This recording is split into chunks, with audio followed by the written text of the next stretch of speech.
Season 2, Episode 1, Switch. The season kicks off back in the Gene timeline, with the employees shutting down the restaurant after a quality day of depression. Gene tries picking up some hot chicks but is instantly rejected, so he compensates by flirting with the janitor. As he throws some trash bags into the dumpster, the doorstop decides to stop stopping the door and locks Gene inside. Gene tries to leave using the emergency exit, but a note on the door states that the police will be notified if he uses it. And since Gene is kind of on the run right now, he decides not to risk it and spends the night with the garbage. A janitor enters the room a few hours later, freeing Gene from the scene, and we zoom in on a message carved into the wall.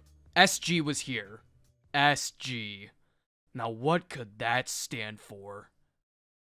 I got it! Steve Gomez! Bravo, Vince! We're taken back to the Season 1 finale, as Jimmy walks into the building to meet his new associates at Davis and Maine. He's initially on board, but when he learns that he won't be working alongside Kim on his endeavors, he's completely off board. So as it turns out, Jimmy walked away from the offer not because of his instincts to go back to his roots as Slippin' Jimmy, but because he couldn't get any pussy. Jimmy busts through the parking lot and hums Smoke on the Water to himself, and he drives to the nail salon. He bukkakis himself with a cucumber water before packing his things, while Mike waits for Price in the parking lot. Price pulls up in one of the most abhorrent lifts I've ever seen in my life, and Mike rightfully tells him that he's not getting in that affront to God. Price tells him, okay fine, if you're not getting in my car then I'm going alone, and figures that he doesn't need Mike anyway, since Nacho seems like a trustworthy fellow.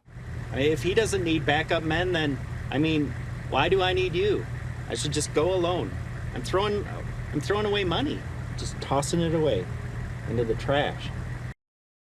Yeah, you said it, buddy. Price shows up to the meeting without Mike and his SpongeBob booties, and Nacho immediately takes advantage of Price's naivete by locating his address. Meanwhile, Kim finds Jimmy floating down a lazy river, telling his clients that he's no longer a lawyer. Kim asks Jimmy why in the Sam fuck he turned down such a huge job opportunity, and Jimmy tells her about his struggles with Chuck, how he's tried for so long to make Chuck happy, only to be turned down again and again. He also says that he got into law for all the wrong reasons, and that he believes his talent to sell to and convince people is better spent elsewhere. Kim tries convincing Jimmy of how great of a lawyer he is, reminding him of how much time he spent studying for the bar. But Jimmy claims that this is a sunk cost fallacy, saying that his efforts have gotten him nowhere. All that effort, you're just gonna toss it away? That's the sunk cost fallacy. It's what gamblers do. They throw good money after bad, thinking they can turn their luck around. It's like, I've already spent this much money or time or whatever. I gotta keep going. No, there's no reward at the end of this game. Donkey balls. After overhearing douchebag Ken from the car exploding episode of Breaking Bad, Jimmy uses this opportunity to demonstrate his talents being put to use other than the law. He tricks Ken into explaining the ins and outs of stocks and inheritances and other stupid shit, and they trick him into buying a boatload of $50 tequila shots. This expensive alcohol is named Zaviro Añejo, which you might recognize as being the same tequila that Gus used to poison the cartel with in Salud. They drink their asses off and leave Ken with a huge bill, and they rush outside, celebrating their con with a kiss and a confirmation of their relationship. That's right, the will they won't they's are officially over. Any lesser TV show would have dragged this on for at least 6 seasons, but Better Call Saul is here to confirm it in the season opener. Jimmy looks at the Zaviro Añejo stopper, telling Kim that he wishes they could pull cons like this every night, and Kim heads off to work, while Jimmy heads off to dick around in the pool. Meanwhile, Price alerts the police that somebody broke into his house and stole his baseball cards, seemingly oblivious to the fact that he's a fucking criminal. This becomes apparent after Price mentions that some cash was stolen as well, and when the police ask how much, he's like, that's not important. My baseball cards are all gone. All of them, they're really rare. Calm your tits, Price. Baseball cards aren't worth shit anymore. When I was like 8 years old, I got this Topps All-Star Stitches card containing a part of Derek Jeter's jersey that he wore during his last MLB All-Star game. And do you know how much this shit's worth today? $18. You are not missing out on much, buddy. The cops once again prove Nacho's point that criminals have no recourse, as they investigate Price's house and find a secret hidey hole for his cash. After some more lounging on the lazy river, Jimmy eventually realizes that living every day like he's on vacation is not the right way to go, and he drags his sunburned ass out of the pool and into the offices of Davis and Maine. He's introduced to his new office, and right off the bat, it's apparent that Jimmy is not feeling like he fits in with everyone else. He requests a custom Coco Bolo desk to be created, and he spots a light switch that clearly tells him not to turn it off, which he does anyways.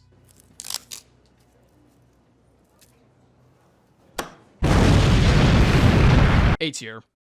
Season 2, Episode 2, Cobbler. The episode starts with Chuck playing an unironically pretty beautiful rendition of this song that I'm not even going to attempt to pronounce. He's garbage as fuck though, and he keeps messing up. And Howard comes a knocking at his door to deliver his supplies. Howard tells Chuck that Jimmy got the gig at Davis in Maine, and Chuck tries to pretend he's cool with this while secretly drowning in bitter resentment. Chuck tries to clear his mind by playing the piano, but Jimmy's living in his head rent-free, so he just kinda sits there. Kim and Jimmy's relationship continues to blossom, with Kim switching some dude's seat with Jimmy's at a meeting so she can have a tickle fight with his feet, and later giving him a gift in the parking lot. Just keeping it real.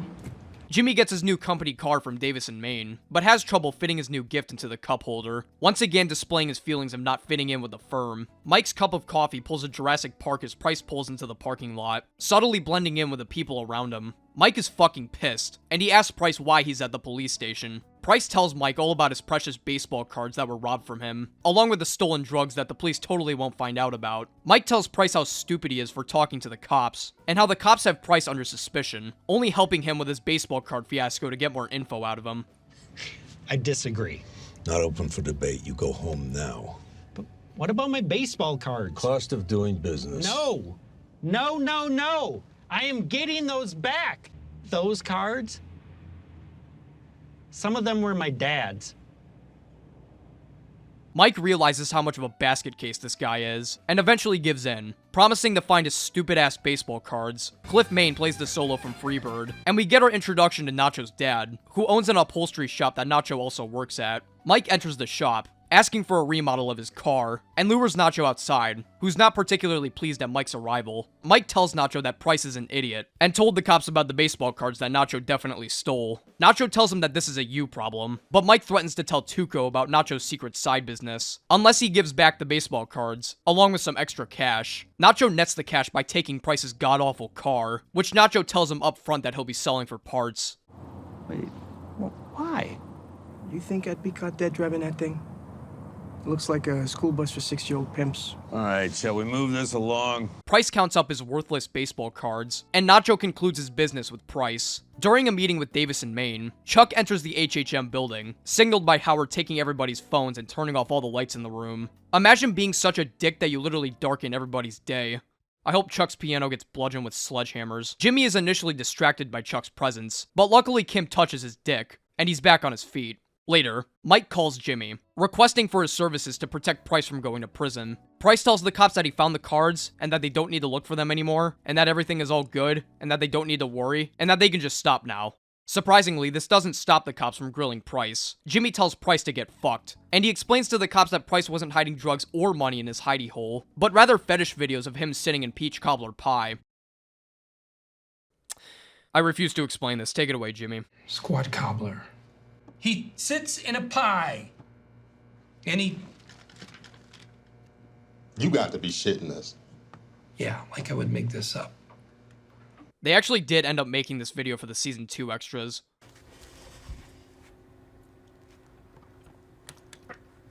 Oh no. I messed up this nice clean room. I think I feel berries. Later, Jimmy tells Kim about his squat cobbler lie as they disgustingly eat some pie together. Jimmy tells her that they actually made a video to exacerbate the lie, and Kim tells Jimmy that they just committed a crime by fabricating evidence, and tells him that he's risking his job with Davis in Maine by doing this. They're never gonna find out. Seriously, you sound like every dumb criminal out there. If you keep this up, they will find out. I cannot hear about this sort of thing ever again, okay? B tier. Season 2, Episode 3. Amarillo. Beginning with an iconic Better Call Saul shot, Jimmy walks up to a Sandpiper Crossing bus in his Doug Dimmadome cosplay, paying off the bus driver for it to stall out. With his limited time, Jimmy tells the folks that they're being overcharged by Sandpiper's services, convincing Colonel Sanders and the rest of the residents on the bus to sign up as plaintiffs for the future lawsuit against Sandpiper. HHM and Davis in Maine compliment Jimmy on getting so many clients on their side, and Jimmy says he plans to bring in at least 200 more by the end of the month. Shocking Cliff. Huh? However, Chuck is a piece of shit, and tries to rat Jimmy out. claiming that he got his new clients as a result of solicitation. But luckily, Jimmy slam dunks Chuck's crusty ass, saying that news of Sandpiper's overcharging spread by word of mouth. Jimmy tries to celebrate by receiving some under-the-table action with Kim, but Kim remembers that Jimmy has cooties and runs away. Jimmy asks Kim why she's acting this way, and Kim warns him that he should really stop running cons to get people on his side, since solicitation could get him disbarred, as well as get Kim demoted, due to a recommendation of him to Howard. You and I both know you can do this job. But please, you just have to do it right. Mike puts batteries in a dancing toy pig, the same one he used in Breaking Bad to kill his assassin. Are you ready? This is Mike. Mike delivers Stacy some money, and Stacy tells Mike that she heard gunshots outside of her house, while cooking the most mediocre macaroni and cheese I've ever seen. Mike promises to look over the house, while Jimmy notices that the responses from Sandpiper residents are extremely low, and he suggests to Cliff to make a TV commercial to boost up the numbers. Cliff says maybe, and has Jimmy watch a previous commercial created by the company for another lawsuit years back. It's the most boring shit ever though, and the cogs in Jimmy's brain start to turn as he comes up with a way better advertisement. Remember, they worked real hard to get that just right. To get what just right? The swirl. Are you serious? It's a fucking Windows screensaver. How did you have trouble with this? Who'd you hire to edit this commercial, a baby? Such bitch shit. Check it out. Ricola! Ricola! Hey! Two ass clowns act like the professionals your parents are paying for you to become. This happens to be very valuable. Ricola! Jimmy hires the film crew to film a way better commercial with Mrs. Strauss from Alpine Shepherd Boy, while Mike keeps guard over Stacy's house and enjoys a pimento sandwich. Mike starts to hear banging noises, and it turns out to be the newspaper delivery guy. Mike calms down, realizing that Stacy is only stupid, but as he goes back to his job, he gets another call from her, and she shows him a mark on the house that she suspects to be from a bullet. All right. That's it. We're getting you and Kaylee out of this house. End of story. Kim and Jimmy talk about big balls. Who was it who first said, hey, I know. Big balls. Hey, don't be jealous of my big balls. It's unbecoming. They watch Jimmy's commercial, featuring a very sad Mrs. Strauss, talking about how her financial stability has fallen and can't get up. Kim is impressed by the quality of the commercial, which convinces Jimmy to pitch the ad to Cliff. At the last minute, though, Jimmy decides to call up a local TV station to air the ad, while Mike requests another bodyguard job from Dr. Caldera. He says that he doesn't want to fulfill a job that requires killing people, but Dr. Caldera tells him to suck it up, Buttercup. Look, we discussed this. You want next level pay? You gotta do next level work. I respect where you're coming from on this thing. I do. But that's just how it goes. Jimmy waits for the calls from the elderly clients to start rolling in, and after doing the magic fingies thing, the elderly clients begin to roll in one after the other. Later that night, Jimmy gets a call from Cliff, who's really cliffed off that Jimmy ran a commercial without his permission. Jimmy lies to Kim though, pretending that Cliff loved the ad. Meanwhile, Mike gets a call from Dr. Caldera, who tells him that an anonymous client is requested for Mike's services specifically, and Mike learns just who this anonymous client really is. You gonna tell me what we're doing here? I've got a problem. There's a guy. I need him to go away. Although there's a few great moments in this episode, this one's unfortunately getting the first seats here on our list. Season 2, Episode 4, Gloves Off. The episode begins with Mike stumbling into his house, a sweet couple grand richer, but one usable eye fewer. He tries regenerating his health with a Pabst Blue Ribbon, but to no avail. Jimmy shows Cliff the ad, and him along with the rest of the board criticize Jimmy for running the ad without their permission. Jimmy tries his best to defend himself, saying that he totally fits in with the company, and Cliff decides to give him a second chance, but warns him that this is strike one and strike two. Jimmy calls Kim for a pick-me-up pegging session, but Kim is too busy getting pegged by HHM for not warning them about Jimmy's commercial. Meanwhile, Nacho and Mike coerce their plan to take out their target, Tuco Salamanca. Nacho suggests giving him the tried-and-true 360 no-scope, but Mike isn't too keen on outright murdering people, so he tries to come up with a better idea, one that's a lot more subtle and not in broad daylight. Nacho tells Mike a story of when Tuco killed two bikers over nothing while on drugs, and warns him that Tuco's less than rational behavior will get the best of Mike if he tries a secret don't-get-caught-with-murder plan. Jimmy rushes to HHM, and finds out that Kim was demoted at doc review by Howard and Chuck for Jimmy's stunt, which Jimmy apologizes for. Knowing it'll be a while until that pegging session, Jimmy angrily pulls up to Chuck's house, and finds him wrapped up like a baked potato on the couch, tweaked out of his fucking mind. I love how even though Jimmy feels nothing but anger toward Chuck, he still feels the need to take care of him, going out of his way to keep his electronics in the mailbox, give him some water, and spend the night with him. Mike meets with the arms dealer from season 4 of Breaking Bad to prepare his 360 no-scope of Tuco, and Chuck wakes up the next morning, admitting that working at HHM is starting to take a toll on him. Jimmy criticizes Chuck for putting Kim in doc review, but Chuck tries to pull the old, "It was Howard, not me" card, which Jimmy sees right through. Tell me, when Howard was making his management decisions, was he sitting on your knee with your arm up his ass? Hey, can he talk while you drink a glass of water? That's uncalled for. And if Howard were my puppet, he certainly wouldn't have recommended you to Davis in Maine. Chuck tells Jimmy that it was Kim's responsibility to look over Jimmy's behavior, but Jimmy tells him that Kim really didn't know that the commercial wasn't approved to air, which Chuck says Kim didn't tell them about. You have to admit this shows a lack of judgment on her part. She knows you. She should have known better. You are such an asshole. Why? For pointing out that her one mistake was believing in you? For Christ's sake, can we get some perspective here?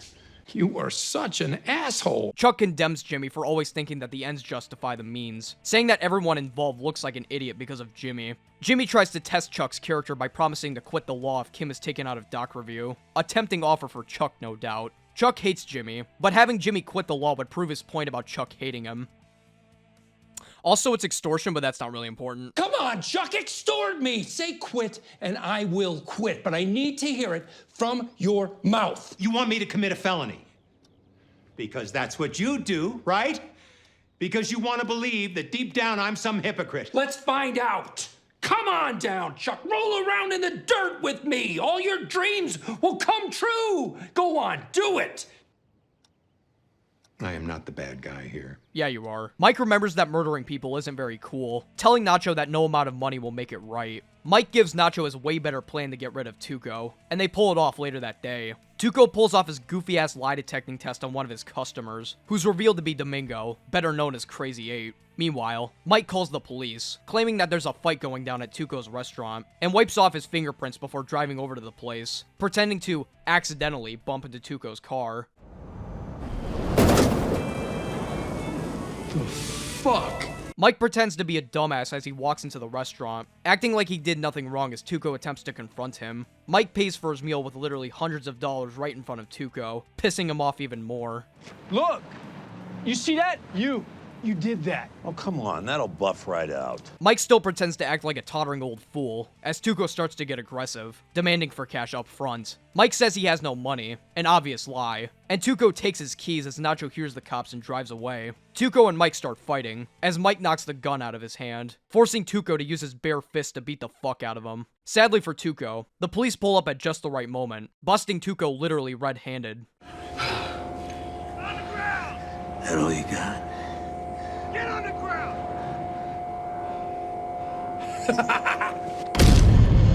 Later that night, Mike gets his money from Nacho, and Nacho asks why Mike would go through all this trouble to not kill Tuco. Mike doesn't respond, instead silently walking back to his car, concluding the episode. This is one of the first real great episodes of Season 2. A definite S tier.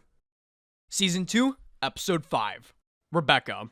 We open with another pre-Chuck going crazy flashback, with Chuck setting up the electrical units in his house without even flinching. He turns on some 24/7 lo-fi beats as he prepares dinner with his wife, Rebecca, for their soon-to-arrive house guest, who turns out to be Jimmy. While Chuck warns Rebecca that Jimmy is something of an acquired taste, Rebecca acquires the taste very quickly, with Jimmy telling some interesting stories and funny lawyer jokes that make Rebecca go hee-hee-hoo-hoo. Jimmy's natural charisma causes Chuck's jealousy to skyrocket, so he attempts one of his own jokes on Rebecca later that night, which bombs horribly. What do you call 25 attorneys buried up to their chins in cement?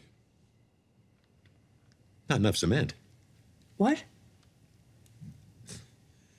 Oh.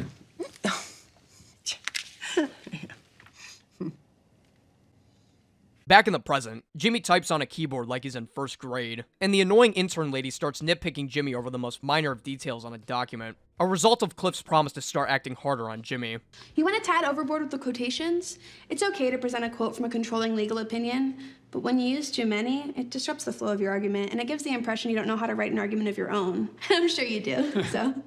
I've never been this angry in my life. Jimmy bum rushes the fuck out of there, while Kim listens to Playboy Cardi while working in doc review. Jimmy hurries into the HHM building, handing over Kim some legal documents stating that she'll sue HHM. Jimmy tries convincing Kim that her demotion was Chuck's doing to get back at Jimmy, but Kim says it was all Howard's doing, and that he'd done this before during the Kettleman case. Jimmy still claims that this is all Chuck's fault, but Kim gives Jimmy a reality check, by telling Jimmy that she knows he's only helping her to get back at Chuck for something he didn't do. And don't insult my intelligence by saying you are doing any of this for me. You don't save me. I save me. The next day, Kim starts looking for work, getting rejected multiple times in the process. Meanwhile, Jimmy is forced to deal with the worst punishment of all time by working with the annoying intern lady. Whoa, hold on. What the hell happened to you? I get it. The first rule of Fight Club, right?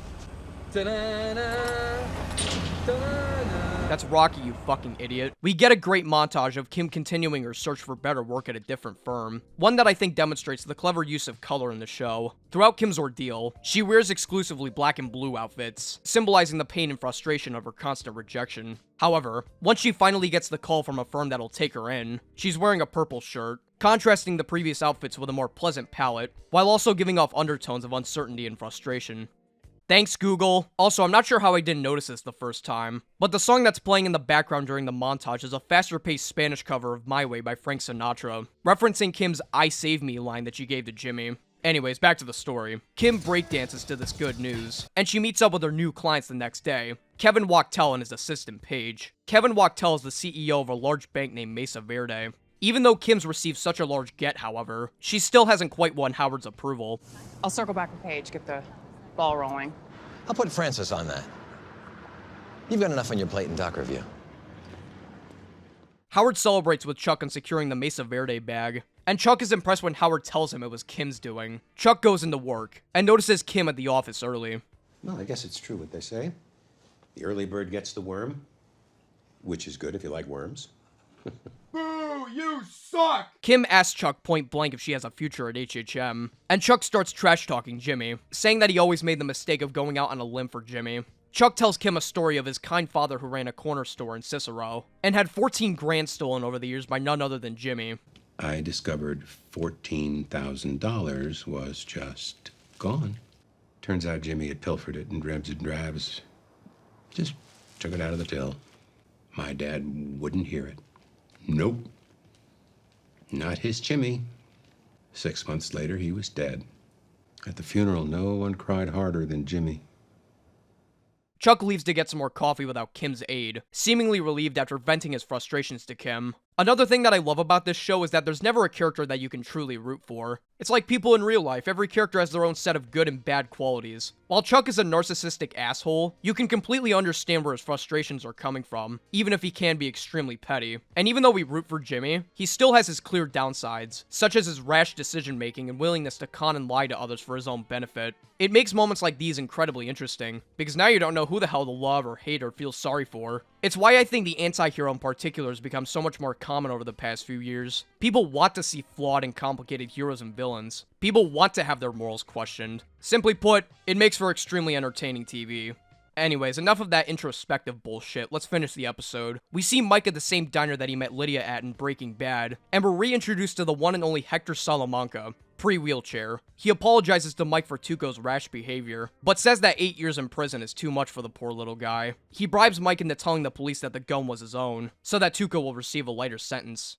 I'm looking for the best possible outcome for everybody. And for your trouble, you take home $5,000. Think about it. This was a shockingly great episode on rewatch. A tier. Season 2, Episode 6, Bali Ha'i. Slippin' Jimmy is trying to become Sleepin' Jimmy, but he isn't able to doze off. He watches some TV, and he spots an inferior ad being run by Davis and Maine, with a flowing blue background that I'm sure took multiple weeks to render. Those fucking babies. Jimmy plays with his balls to try and wear himself out, but he gives up and leaves the apartment. He goes back to his old office at the nail salon, where he falls asleep instantly. Kim answers some voicemails left by Jimmy, which discloses some incredibly important exposition. You'll hear me call you, singing through the sun. sunshine, sweet. All joking aside, this is actually a really beautiful scene in retrospect. It has that weird kind of charm that you'd only see in those cult indie films. Jimmy gets caught with his pants down by Mrs. Nguyen, figuratively and literally. Why are you here? You lose that job already? I should be so lucky. You don't like your job? Boo-hoo, poor baby. Jimmy walks out of the salon, and Kim and Howard do the Patrick Bateman walk as Kim is re-promoted out of doc review. Mike notices that one of Hector's goons is sitting outside his door, and he's like, "Hey man, that Hector guy's pretty cool, you should accept his bribe." But Mike refuses stupid ponytail guy's offer. Kim takes a massive L in court, but Rich compliments her for going down swinging. He takes her to lunch, and tells her a story of how his boss dicked him over during what he didn't realize was an unwinnable case by not showing up, basically telling her that she should only work with people who truly have her back. Rich asks her why HHM is screwing her over so much, considering her talent as a lawyer, and offers her a job at Schweikart and Coakley. Later that night, Mike checks on the welcome mat he placed outside his house to check if any of Hector's men decided to take a visit, which they did. Mike sneakily enters the house with his gun in hand, and I like the detail of the camera movements reverting back to Breaking Bad's handheld format, compared to the more stable shots of Better Call Saul, in order to enhance the suspense of the scene. Mike searches around the house, and hears the floorboard creak nearby. He decides to lure the criminals in by turning on some quality TV.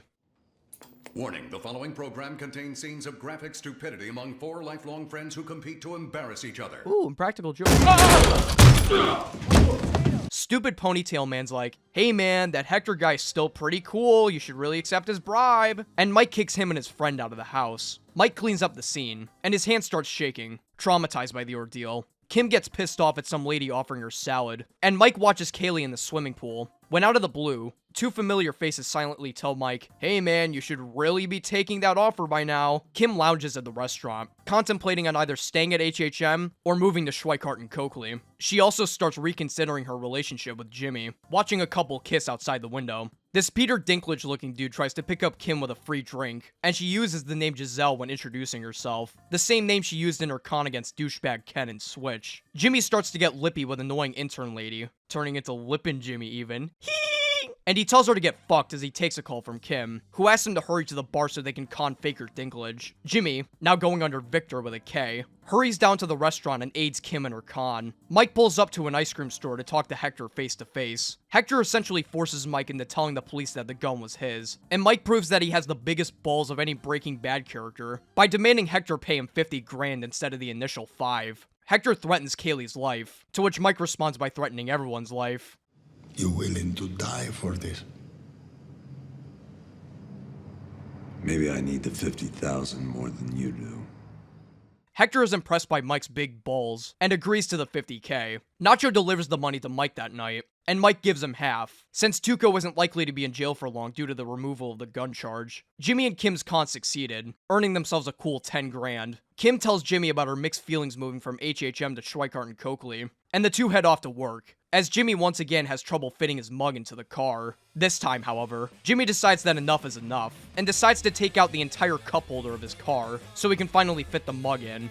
Only Better Call Saul could take such a mundane and weirdly specific action, and turn it into something incredibly satisfying to witness.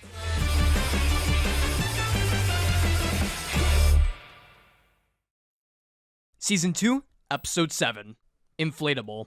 We're taken to a flashback of Jimmy's past as he reads a porno magazine in his father's shop. A customer walks into the shop asking Jimmy's dad for $5, but Jimmy tells him it's a con, saying that the shop has become a hotspot for easy handouts. Jimmy's dad says, "What? Easy handouts? No way!" as he hands out $10 for the customer. Jimmy's dad tells him to man the register as the customer gives Jimmy some advice that will completely change the trajectory of his life moving forward. There are wolves and sheep in this world, kid. Wolves and sheep. Figure out which one you're gonna be. Jimmy begins his streak of stealing cash out of the register, just as Chuck's story described. Back in the present, Mike amends his story, telling the detectives that the gun was his, and Jimmy tells him about his own run-in with Tuco, but Mike doesn't care and leaves. Jimmy has Omar write a letter of resignation to Davis in Maine, which shocks him. Omar tells him how much he's giving up by quitting such a huge gig, but Jimmy is fine with this. He figures that he'll be receiving a bonus anyways, but Omar tells him that he won't be getting the bonus if he quits, which makes Jimmy go whoopsie-daisy. He claims that he made a severe and continuous lapse in his judgment, but secretly figures out a plan to get that bonus. As he drives back to Albuquerque, he notices an inflatable tube man, which gives him an idea. He can't receive the bonus if he quits, but if he somehow managed to get himself fired, he can quit his job and receive the bonus. This idea begins one of the best and most well-edited montages in the entire Breaking Bad universe, with Jimmy acting like an all-around nuisance to the entire office to try and get himself fired. Got a juicer for the office. Jimmy, it's very loud. Ryan, come on in. We have clients out there. Sure you can. Two, coming right up. Jimmy. Sometimes it gets a little jammed. You just gotta force it. Oh, shit. It all comes to a head once Cliff catches Jimmy playing bagpipes in the office, and Cliff fires Jimmy from Davis in Maine. Cliff knows that Jimmy is only acting like a jackass to keep his bonus, but at this point, he doesn't care. Cliff asks why Jimmy did all this, considering the numerous benefits to the Davis in Maine gig, but Jimmy simply apologizes and leaves. Hey, Cliff, for what it's worth, I think you're a good guy. For what it's worth, I think you're an asshole. Kim struggles to revise my script to this video, and Jimmy walks into her office, making her a huge deal. He offers her to work alongside him in his own law firm, and promises to use his bonus from Davis in Maine to pay off her student loans. Kim says that this would be a hard deal to take, since Schweikart and Coakley is such a huge gig, but Jimmy sees Schweikart and Coakley as just another Howard Hamlin type that'll throw Kim away at their first opportunity. Kim thinks Jimmy is overreacting, saying it'll be the same as his deal with Davis in Maine, but Jimmy tells her that he got fired, and Kim asks Jimmy to make a promise for her. If we're gonna be law partners, I need to know one thing. What kind of lawyer are you gonna be? Are you gonna play it straight? Or are you gonna be colorful? Jimmy promises he'll play it straight, but one look at the ring on his finger says otherwise. He tells Kim that he isn't able to do work someone else's way, and that he's already sacrificed his own methods in the past to please others. Jimmy asks Kim if she's in, but Kim sadly rejects this offer. Mike and Stacy settle on a brand new house for her and Kaylee to live in, and Jimmy gets back his shitty Suzuki Esteem, along with his custom-made Coco Bolo desk. He records a new message for his phone number, ditching the stupid high-pitched British voice, and instead using his real voice and going under Jimmy rather than James M. McGill. Mike spies on the restaurant he dealt with Hector in, and Kim is interviewed by Schweikart and Coakley, which goes well. However, as she says goodbye, she accidentally calls Rich Howard, a callback to Jimmy's warning that the people of the company could do the same things to her as Howard. As she walks to her car, she sits by the edge, smoking a cigarette while reconsidering Jimmy's offer. She looks at the business card he gave to her, featuring a logo that Jimmy was designing near the beginning of the episode. She heads over to the nail salon, where Jimmy is planning on filming another commercial with a film crew. She tells Jimmy that she rejected Schweikart's offer, and instead wants to kind of team up with Jimmy. Separate firms under one roof. You do things your way, and I do them mine. Not partners, solo practitioners. Together. I don't know what to say. Say yes. B tier. Season 2, Episode 8. Fifi. In an extremely impressive long take, we watch as one of the delivery trucks for Hector's ice cream business is searched by the police. The police don't find anything though, so the truck driver celebrates by pounding down a popsicle. He grabs a gun from his secret hidey hole, and pollutes the environment by sticking his stick into the ground instead of throwing it away. Selfish fuck. Kim and Jimmy eat at the Doghouse restaurant featured many times throughout Breaking Bad. As they finalize their plans to work alongside one another, Jimmy tells Kim how she should quit her job, but I'm too distracted by these prices. Only $1.69 for a soda? 50 cents for a bag of chips? $1.75 for a large hot dog?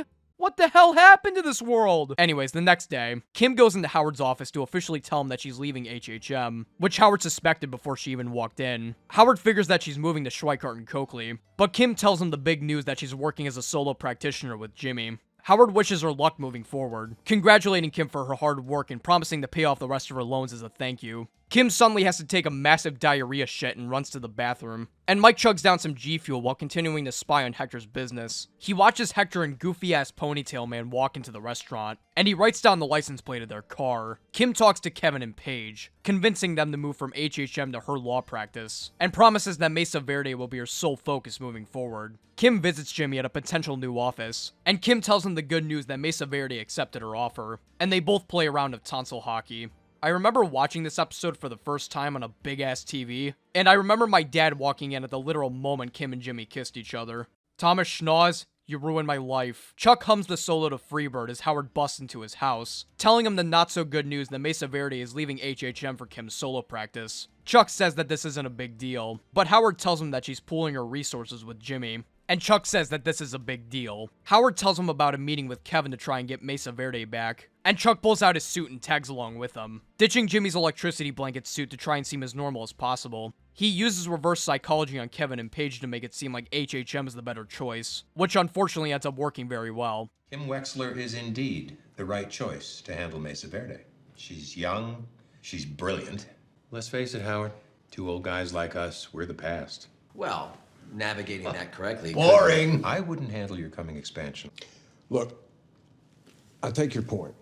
I do. But I have to say... Boring! Blah, blah, blah. Glad we did this. Chuck almost fucking dies and demands Ernesto to drive him home. And we witness a classic slip in Jimmy Con, as he uses a fake war hero to gain access to a fighter jet, which Jimmy uses as a background prop for a future advertisement. Ernesto calls Jimmy, telling him that Chuck's in bad condition, and Kim tells Jimmy the bad news that she lost Mesa Verde. With this huge opportunity off the table, Kim is reconsidering putting a lease on the office space, but Jimmy doesn't want a repeat of what happened last season, so he convinces her to go forward with the lease anyways. Mike follows the car from earlier to a junkyard, and watches as a delivery truck pulls up to the lot. Jimmy lets Ernesto leave as he watches over Chuck, who's recovering from his electricity-laden meeting with Mesa Verde. Jimmy notices a fat stack of documents belonging to Mesa Verde, and with the anger of screwing Kim over still festering within him, he decides to majorly fuck with Chuck. He looks through the documents, finding the ones with a certain address written on them. He steals these papers, and takes them down to a copy shop, asking the guy behind the counter for some materials on a copier. He prints out each paper, and uses an X-Acto knife and a ruler to swap the address on each paper from 1261 to 1216. Once he's finished, he puts the documents back in the box, like nothing ever happened. Jimmy confronts Chuck the next morning, but Chuck ignores Jimmy and thanks him for looking over him. Jimmy, I know we have our issues, but if things were reversed, I hope you know that I would do the same for you. B tier. Season 2, Episode 9. Nailed. Popsicle Guy is having a fun time driving his truck and singing some tunes, when a hooded figure totally screws up his day.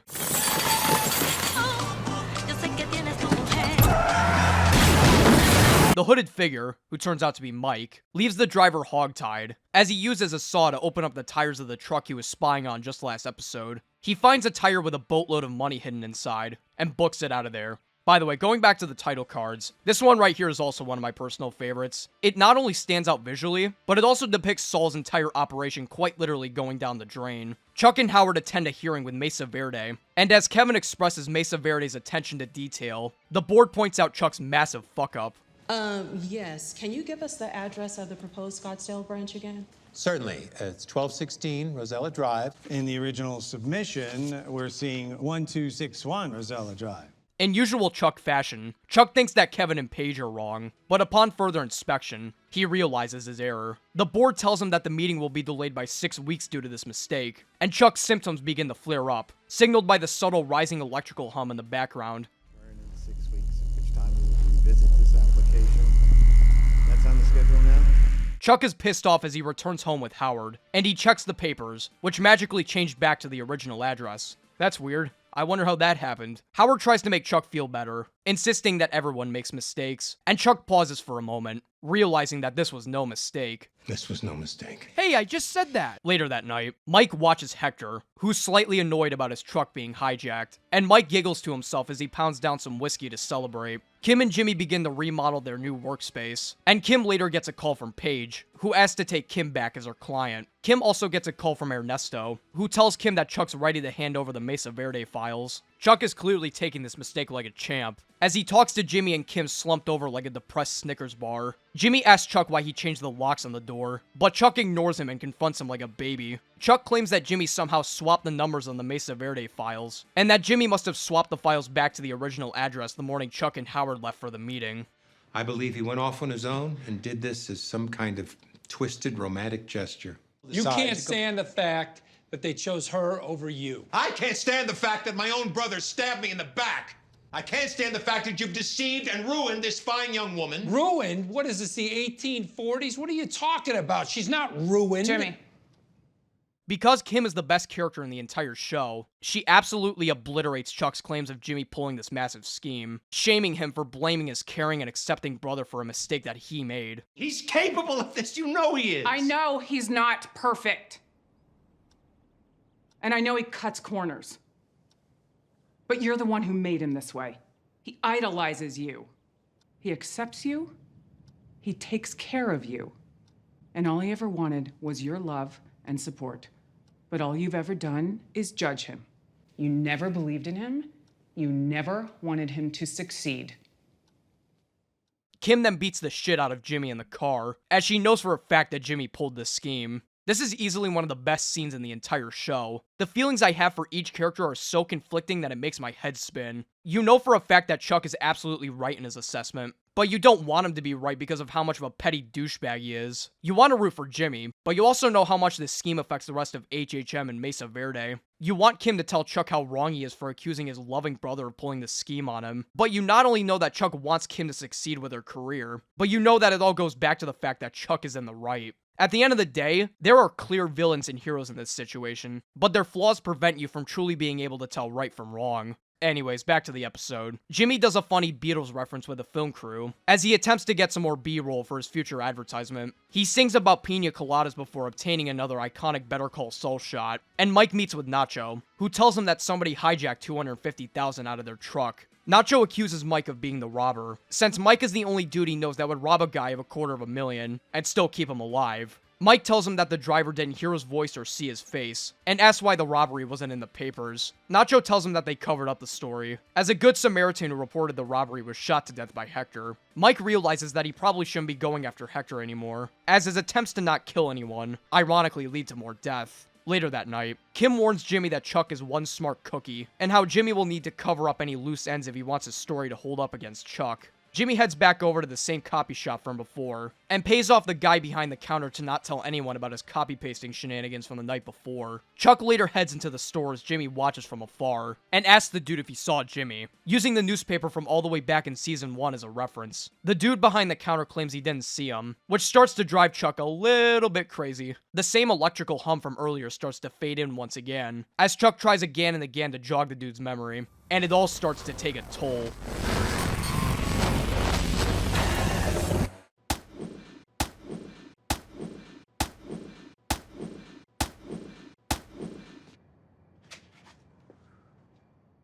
A tier. Season 2, Episode 10, Klick. In the final flashback of the season, we see Chuck and Jimmy looking over their mother in the hospital. Chuck acts like a douche as usual, and Jimmy leaves the room to get some Jimmy Johns. As Jimmy leaves the room, Chuck cries to himself in a rare form of emotion, and his mother wakes up for a brief moment, calling out for Jimmy. Jimmy. No, Mom, it's me, Chuck. Jimmy. No, Mom, it's me. As Jimmy returns, he runs to Chuck in the waiting room, who tells him the bad news. She's gone. What? When? Did she wake up? Did she say anything? No. Okay, now there's two different ways of looking at this scene. The first way is that Chuck kept his mother's last words away from Jimmy, as a way to prevent any guilt for not being there in her final moments. A rare form of sympathy for Chuck. The second, and unfortunately way more likely option, is that he didn't tell Jimmy because of his jealousy and hatred of him. It's been shown time and time again how Jimmy was the much more beloved brother of the two, so this act was a subtle way to get back at him. What a douchebag. I hope he gets chained to a hospital bed later in life while dealing with the symptoms of an allergy to electricity. Charles? Please stay calm, Charles. Oh, sweet. As it turns out, Jimmy rushed into the copy shop as soon as he witnessed the fall, and prevented his brother from bleeding out on the floor. Chuck is rushed into the hospital, and is forced to endure a metric fuck ton of electricity in another impressive one take. The camera angle is stable, but Chuck's sanity definitely isn't. Draw a little bit of blood, suture up your wound, and do a very simple CAT scan. No CAT scan. Calm. No CAT Sister, can we scan. please get some restraint? Gentlemen, please come in here. Figure it out for you. We got you. Just keep your head down. Chuck is suspicious of Jimmy being at the copy shop so quickly after his fall, and before he can start accusing Jimmy of causing the downfall of mankind, Ernesto steps in, telling Chuck that he called Jimmy to the shop, cementing his status as a stone-cold legend. The next day, Chuck has another electricity freak out in the CAT scan, and Kim meets Jimmy in the waiting room, where we finally see Jimmy's commercial, which features a callback to the best episode in the entire series, Alpine Shepherd Boy. Moxie is in such short supply these days. Gimme Jimmy. Gimme Jimmy. Gimme Jimmy. Because Moxie is in such short supply these days. The doctor gives Jimmy the results, saying that Chuck will recover fine, physically speaking. Mentally speaking, however, Chuck got his shit rocked, with the doctor telling Jimmy about Chuck's self-induced catatonic state. Jimmy gets pissed at the doctor for forcing Chuck to endure all that electricity, so he decides to spend the night with Chuck to look after him. The next morning, Chuck finally wakes up from his slumber, and Jimmy brings him home. The moment Jimmy leaves the house, though, Chuck instantly starts plotting against him, grabbing a tape recorder from his garage. Meanwhile, Mike meets up with the arms dealer to test out some sniper rifles, and he uses this new weapon to spy on the Salamancas. He watches as the twins force the still hogtied truck driver out into a shallow grave. He tries to get a good aim on Hector, but can't due to Nacho standing in the way. He watches as the truck driver is murdered, and before Mike can murder anyone, he notices a car horn blaring in the distance, which turns out to be his own. Wondering who placed the stick in his car, Mike searches around, and notices a note on his front windshield, which simply says, "Don't." Now who could have possibly placed this note here? Wait a second.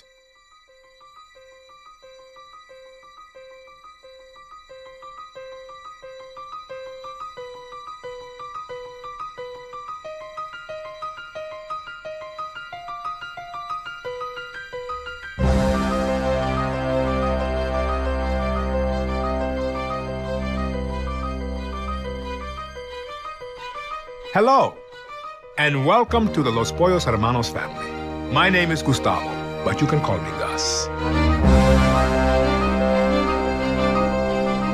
Oh, fuck. Jimmy answers a call from Howard, who tells him that Chuck has gone mega cuckoo and quit his job at HHM. Jimmy rushes to Chuck's house, who's initially hesitant on letting Jimmy in, likely because of the fact that Chuck has cased up his entire living room like it's a Costco hot dog. Jimmy starts to realize that he's probably fucked Chuck up for good, so he tries his best to sympathize with him and make him feel better. Chuck claims that he's too far gone to do any more legal work, citing his mistake with Mesa Verde's address from the last episode, and how he pinned the blame on Jimmy rather than himself. As he starts ranting about his illness to electricity, Jimmy decides to make a huge risk to make Chuck feel better. He admits that he was the one who changed the address on the Mesa Verde documents, complimenting Chuck on being able to pinpoint exactly what Jimmy had done to do it. You'd go to such lengths to humiliate me? I did it for Kim. I did it to help her. But I honestly didn't think it would hurt you so bad. I thought you'd just say, "Oh crap, I made a mistake," and go on with your life like a normal person. But oh no, wishful thinking! Jimmy tells Chuck that he didn't realize that this would have affected him so much, which frustrates Jimmy. Chuck promises Jimmy that he won't quit HHM anymore, and he asks Jimmy to reiterate himself. You do realize you just confessed to a felony? I guess. But you feel better, right? Besides, it's your word against mine.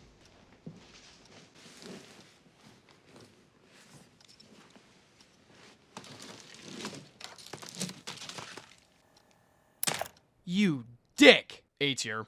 And that, my friends, is the end of Season 2. This season was definitely a mixed bag compared to the more consistent quality of Season 1. Come to think of it, this season might just have the most variety in terms of quality out of any season of the Breaking Bad universe. However, that's not to say that the season wasn't good. Quite the opposite, actually. While it doesn't deliver the highs of Season 1, it's still able to deliver some incredible moments, solid episodes, and great build-up for later seasons down the road. Everything that I complimented the show about in Season 1 still stands up here. The writing is still top tier, the characters are still interesting to watch develop, and the technical sides of the show, like the cinematography, special effects, makeup, and all that, still outdo like 90% of all TV shows. It's pretty apparent why people call this the weakest season of the show, though. A lot of the episodes don't exactly have a ton going on, considering the show's slower pace. But considering what's coming up here in the near future, I'd say that that slower pace was definitely warranted. Thank you all very much for watching, and I'll see you all in Season 3. Take care.